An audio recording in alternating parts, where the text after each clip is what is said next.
네, 안녕하십니까. 다가오는 6월 3일 제9회 전국 동시지방선거가 시작되었습니다. 많은 후보자들이 화려한 비전과 슬로건을 내세우고 있는데요. 이 많은 공약들이 과연 잘 지켜질 수 있을지 오늘 차진구 운영위원장님을 모시고 함께 이야기를 나눠보도록 하겠습니다. 네, 반갑습니다. 이번 지방선거가 부산의 운명을 결정지을 매우 중요한 선거라고도 하는데 이번 지방선거가 갖는 의미와 중요성에 대해서 간단히 한 말씀 부탁드리겠습니다. 예, 운명을 결정할 것까지는 아닌 것 같고요. 어쨌든 우리 사회가 많은 전환기를 겪었습니다. 탄핵, 개혁, 해양수산부가 부산 이전에 오면서 정말로 해양수도가 될 수 있을지에 대한 관심도 높아지고 또 우리 서민의 삶을 살펴보면 상당히 지금 어려운 삶을 살고 있습니다. 서민 경제가 부족하고 여러 가지 일자리도 줄고 청년 유출되고 부산이 위기다. 인구 소멸 도시가 가까운다. 이런 이야기 있는데 어쨌든 이번 선거를 통해서 좀 새로운 비전을 제시할 수 있는 이런 후보들을 선택함으로써 향후 부산의 4년을 결정하는 이런 어떤 중요한 시기가 됐기 때문에 부산지방선거가 이대로 이겼다 이렇게 봐야 될 것 같습니다. 네. 먼저 우리 부산시장 선거에 출마한 주요 후보들의 공약을 한번 살펴보고자 하는데요. 어떤 대표 공약들이 있는지 한번 말씀해 주시죠. 예, 다양한 공약들을 제시하고 있는데요.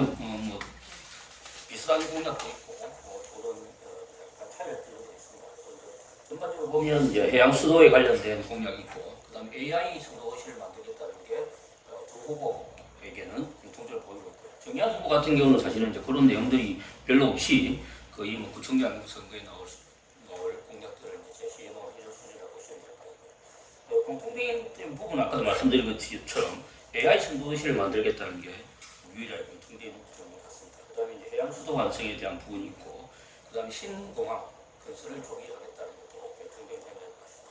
차이점을 보면 이제 전재수 후보 같은 경우는 좀 나열식 공약이다 이렇게 이제 보이시고요. 그다음에 이제 선관위에 제출한 5대 공약하고, 그다음에 이제 메이편 실천본부에 제출한 10대 공약 속에 5대 공약이 사실상 중복되는 게 별로 없습니다. 그래서 아마 메이편 공약을 만들기 위해서 좀 더 쉽게 서울에 제출하고, 부산에는 이제 부산에 맞게끔 다섯 개 주요 공약으로 제시를 한 것 같은데, 어쨌든 선관위에 제출한 걸 5대 공약으로 보는 건 맞을 것 같습니다. 그래서 이제 그런 측면에서 보면 대체로 보면 좀 나열식 많은 공약을 많이 내세웠고요. 그다음 거기에 비해서 박형준 후보는 좀 아이디어를 많이 넣은 성격의 공약들이 많이 있습니다.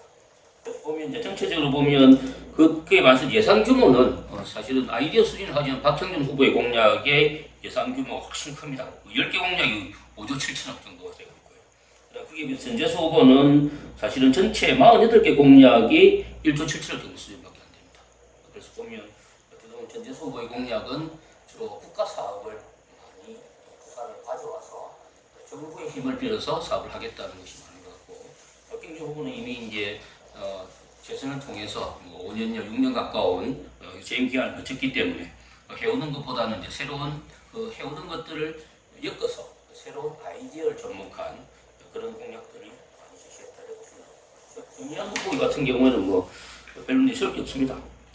일자리 3대 공약, 그다음에 침례병원 개원, 사직본부장 건설 이런 것도 있는데, 사실은 지금의 여러 가지 형편, 이때까지 진행된 것에 대한 파악이라는 것들이 안 된 상태에서 공약을 제시했기 때문에 실제로 이제 검토한다는 자체가 조금 의미가 있을까 싶은 공약을 보시면 되겠습니다. 네. 세 명의 부산시장이 부산의 미래를 위해 좀 제각각의 목소리를 내기도 하고 공통된 목소리를 내기도 하는 것 같습니다. 저희 매니페스토 방송에서 좀 검증을 좀 진행해보자 합니다. 좀 사업의 공약의 구체성이라든지 달성 가능성, 그리고 재원 조달 방안이 좀 마련되어 있는지 이런 걸 좀 심층적으로 보려고 하는데, 사실 월드 클래스 도시를 만들겠다, 안 그러면 해양 수도를 만들겠다 이런 담론적인 슬로건이 과연 어떠한 방법으로 이루어지는지 좀 후보들 좀 구체적으로 제시를 하고 있는 건가요? 공기 보면 이제 우리가 보면 그 이행 계획이 있고요. 그다음 단계별 추진 계획, 재원 조달 방안 이렇게 이제 세 가지를 볼 수가 있는데, 소위 말 이행 계획을 보면 대부분이 어떤 단계를 거쳐서 이행을 하겠다기보다는 하나하나의 공약이 나열된 형태로 되어 있는 것이 세 후보 공이 동일합니다. 그래서 이제 그런 측면에서는 좀 한계가 있다고 보이시고요. 그다음 재원 조달 방안에 있어서도 실제로는 대략적인 수치를 그냥 산정한 것이지, 정말로 미리 준비를 해서 이 사업을 하기 위해서는 얼마 예산이 필요하다, 부지 확보를 위해서는 이게 토지갈, 공시지가를 고려했을 때 얼마다 이런 어떤 것들 개선한 게 아니고 대략적인 그냥 추세만 반영해서 그 재원조달 방안을 마련했기 때문에 구체성은 좀 떨어진다 보이십니다. 박형준 후보의 경우에도 국시비, 구금비를 포함해서 8천원이다. 이런 식으로 표현을 해놨고 전재수 후보도 비슷합니다. 그래서 실제로 보면 몇 개 공약에 그 재원조달 방안을 내세웠지만 대부분은 국비, 시비 또는 민자사업 이렇게 해서 대략적인 전체 규모만 산정을 해놨습니다. 실제로 국비가 얼마고 시비가 얼마고 그다음에 민간 투자를 얼마로 한다. 그다음에 그 국비는 어떤 근거를 마련한다. 이런 거에 대한 구체성은 전혀 없기 때문에 대략적으로 그냥 이 매니페스토 양식에 맞춰서 그 내용을 끼워 맞췄다. 이렇게 보는 것이 맞을 것 같습니다. 그래서 박진주 후보의 경우에는 사실은 뭐 5년여 시장을 했고 전재수 후보도 사실은 재선 국회의원인데도 불구하고 이런 부분들에 대해서 미리 부산에 나를 고려해서 그 사안들 철저히 고려해가지고 이행 계획을 잡고 재원조달을 어떻게 하겠다고 계산을 했다. 이렇게 보는 것 같습니다. 이런 매니페스토 방식이 참 중요함에도 불구하고 여러 이제 준비가 좀 소홀히 했던 부분이 좀 있었던 것 같습니다. 사실 이런 지금 부산의 또 하나의 문제가 동서격차가 여전히 문제로 지적되고 있습니다. 이 권역별의 각 후보들이 내놓은 공약들은 좀 어떤지 좀 한번 평가를 부탁드립니다. 일단 뭐 전재수 후보의 경우에는 이제 동서를 잇고 남북을 열고 세계로 간다 이렇게 해서 트라이포트 정책에 맞춰서 뭐 설마공항, 철도, 많이 이제 같이 연결되는 것들을 대놨고요. 그다음에 이제 신공항도 조기 착공하는 부분, 그다음에 이제 물류를 그 원활하게 하기 위해서 여러 가지 간접에 관련된 정책들 이런 것들이 있고, 그다음에 또 항공 우주 모빌리티죠, UAM 이런 경우에도 해놨습니다. 그래서 그런 걸 통해서 이제 전반적으로 동서 불균형을 해소한다는 것은 늘어나 있지만 구체적으로 현재 있는 동서 불균형을 해소하기 위한 구체적인 정책은 없다 이렇게 보시면 될 것 같아요. 박경주 후보의 경우에도 동서남북 골고루 어느 곳에서나 가깝게 한다는 이제 정책을 해놨는데 여러 가지 이제 뭐 24시간 이동권 확보라든지 이런 부분들을 좀 구체화해 놨습니다. 그래서 이제 그런 부분도 있지만 사실 이게 현실적일까 하는 생각이 들고 있고요. 그다음에 여러 가지 이제 뭐 서부산 개발은 사실은 이제 전 선거 때 지난 4년 전의 선거 때 많이 이슈가 됐었는데 이번 선거에는 4년 전보다는 좀 더 그 비중이 좀 줄어들었다 하는 것을 볼 수 있을 것 같습니다. 그래서 지금 핵심 이슈들이 대충 보면 그 신공항과 관련된 여러 가지 부분, 그다음에 요즘 이제 대세가 AI 시대이기 때문에 AI 산업을 부산이 어떻게 접목할 것인가 이런 쪽으로 약간 그 분위기가 트렌드가 좀 옮겼다 이렇게 두 후보의 그 공약들이 보면은 AI라든지 아니면 아까 말씀드렸던 신공항을 중심으로 한 이런 물류 같은 게 같은 공통적으로 좀 보이기도 합니다.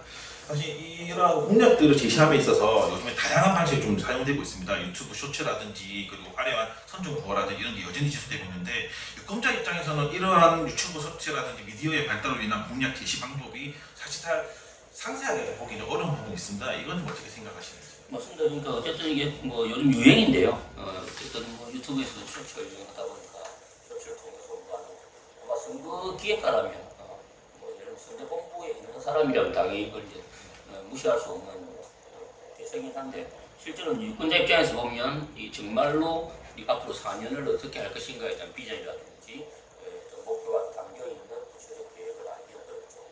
특히 이제 박형준 후보의 경우 부산 찬스 30세 1억 같은 공약 같은 경우는 뭐 그 내용을 보면 된다고 해놨는데 제가 봐도 이 매니페스토 공약이 제시한 내용을 잘 훑어봐도 이게 가능할까 하는 의구심이 듭니다. 그래서 어떻게 보면 현성만 보면 이게 진짜 장밋빛 청사진이 아닌가 이런 생각이 이제 들 수밖에 없는데 이런 부분들을 선거 과정에서 이제 토론회라든지 또는 유세 과정을 통해서 상세히 설명하는 이런 게 돼야 될 것 같은데 지금까지 유세 어떤 현장에 가서 하는 이야기를 들어보면 그런 데 대한 설명을 하는 구호를 외치고 유권자들과 하고 악수하는 이런 설명이 주어져 있기 때문에 실제로 시민들이 이것을 이해하기는 상당히 어려운 부분이 아닌가. 그래서 쇼츠라는 부분도 부산 민원연에서도 이제 비판을 하기도 했는데 이러한 부분들이 너무 치중하는 것은 정말로 유권자들에게는 큰 도움이 되지 않을 것이다.